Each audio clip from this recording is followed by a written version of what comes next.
अस्सलामुअलैकुम विवास, मैं हूँ इजाज़। अपने यूट्यूब चैनल मेडिसिन इन्फो पर आपको वेलकम करते हैं। तो वीडियो शुरू करने से पहले आप लोगों से गुजारिश है कि हमारे चैनल को लाइक और सब्सक्राइब करें ताकि हर न्यू आने वाली वीडियो आप तक बआसानी पहुँच सके। वीडियो शुरू करते हैं।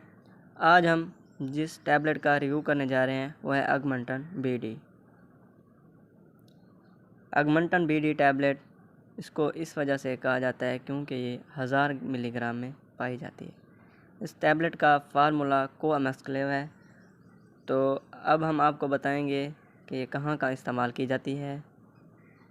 व्यूअर्स, ये टैबलेट जिस्म के अंदर बैक्टीरिया को किल करने के लिए इस्तेमाल की जाती है।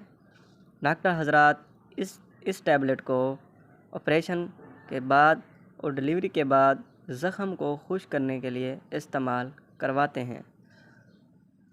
व्यूअर्स, अगर आपके कान में अंदरूनी हिस्से पे कोई ज़ख़म और ज़ख़म की वजह से रेशा आता हो तो आप ये टैबलेट अगमेंटन BD 1000 मिलीग्राम इस्तेमाल कर सकते हैं। इसके अलावा व्यूअर्स, अगर आपके गले में कोई भी ज़ख़म हो या इन्फेक्शन हो जाता है तो उसके दौरान आपकी आवाज़ ख़राब हो जाती है तो ये अगमेंटन BD टैबलेट 1000 मिलीग्राम आप इस्तेमाल कर सकते हैं। तो अगर व्यूअर्स आपकी सांस की नाली में भी कोई इन्फेक्शन हो जाता है तो ये टैबलेट इस्तेमाल कर सकते हैं।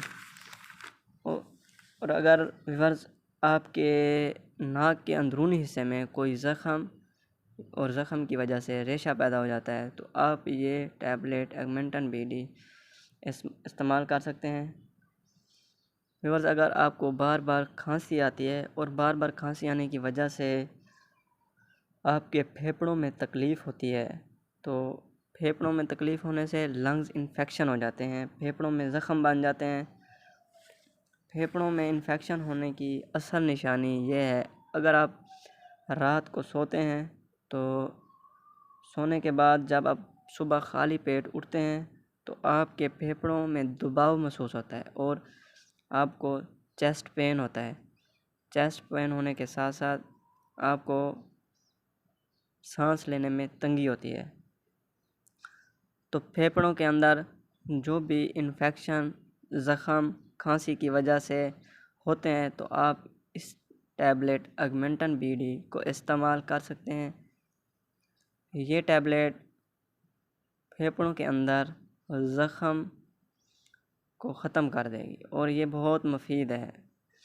इसके बाद व्यूअर्स हम आपको बताएंगे कि ये टैबलेट अगमेंटन BD 1000 मिलीग्राम मैदे के किसी भी मसले के लिए, मैदे में अगर ज़्यादा मसाला जात खाने की वजह से आपके मैदे में कोई ज़ख़म हो जाता है या कोई किसी किस्म का इन्फेक्शन हो जाता है तो ये मेडिसिन इस्तेमाल कर सकते हैं आप।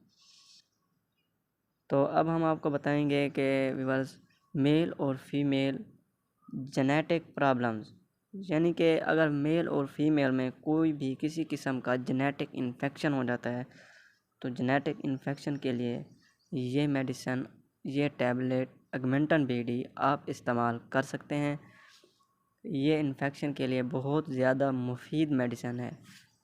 तो व्यूअर्स, अब हम आपको बताएंगे कि अगर आपके यूरिनरी ट्रैक में कोई भी इन्फेक्शन होता है, पेशाब की नाली में कोई भी इन्फेक्शन हो, पस आती हो या आपको पेशाब की नाली में कोई ज़ख़म हो तो ये मेडिसिन अगमेंटन BD 1000 मिलीग्राम टैबलेट इस्तेमाल कर सकते हैं।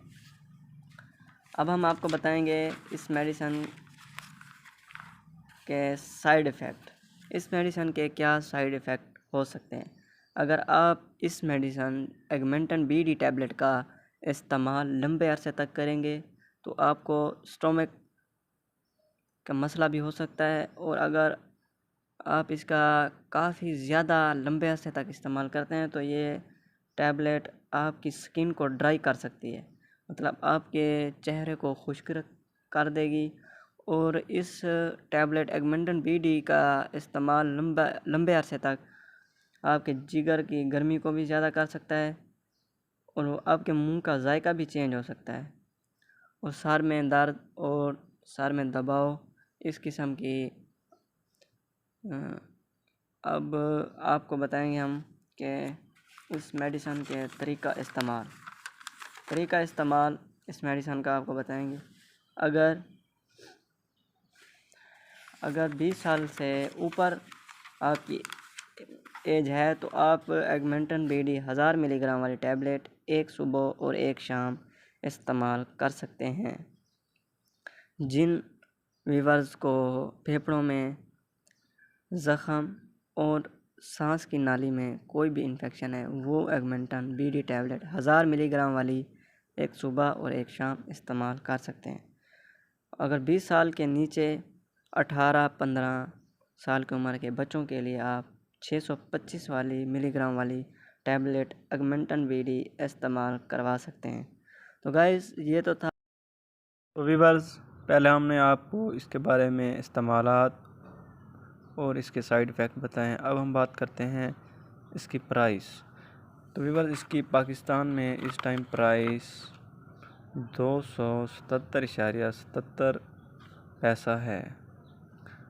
तो ये आपको किसी भी फार्मेसी या मेडिकल स्टोर से आसानी से मिल सकती है। तो व्यूअर्स, अगर हमारी वीडियो आपको अच्छी लगी हो तो लाइक और शेयर करना ना भूलिए और हमारे चैनल को सब्सक्राइब लाजमी करें ताकि हर न्यू आने वाली वीडियो आप तक बआसानी पहुंच सके। शुक्रिया।